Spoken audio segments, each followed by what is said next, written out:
I'm Mary Clancy and I'm from a small village, Frosses, in County Donegal, and I became ill back in 2001. I'd had a very nice holiday that year in Austria and I was just back home about 3 or 4 weeks when I noticed my fingers were becoming swollen and sore.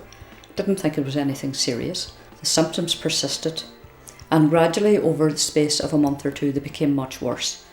I started to experience soreness in my wrists and in my shoulders and in my elbows. I was referred to the rheumatologist and within a week I was admitted to the rheumatology unit in Manorhamilton in County Leitrim.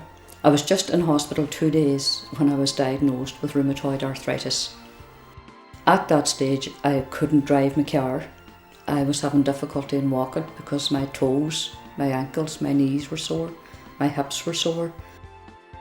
When I got sick, I was working in the community as a behavioural psychotherapist in southwest Donegal, and it was a very challenging job, and I must say that I was very happy. But I had to go off sick in January 2002.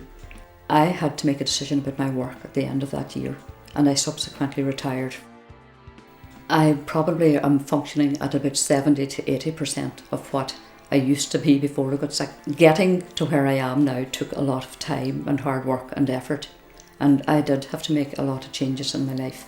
I had to look at the house that I was living in, and I had to look at the things that I couldn't do. So during the course of my hospitalisation, I would have met the occupational therapist, and I must say I got huge support from the occupational therapy department.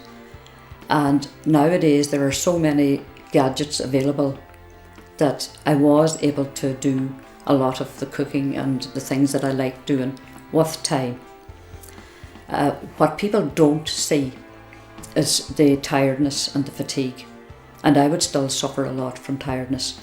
If I'm planning to go out for a day shopping, let's say, or meeting friends for lunch or whatever, the day prior to that I have to really rest up.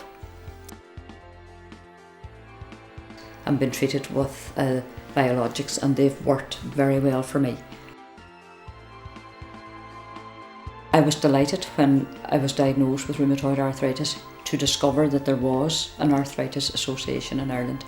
I would have gained a lot of information from Arthritis Ireland through their leaflets, which I found most useful. I'm very much aware that they're lobbying for better rheumatology services all over Ireland, and again I think that is of vital importance. I myself hope to train as a self-management leader, and the aim of the training will be to help people to recognise their illness, to become more autonomous in dealing with their illness. We all have our fantasy wishes, and it would be great to win the lotto and all that type of stuff, but I would love, in relation to my illness, I would love to think that a cure might be found for rheumatoid arthritis. And I'm well aware that there's loads and loads of research being done, and long may that last.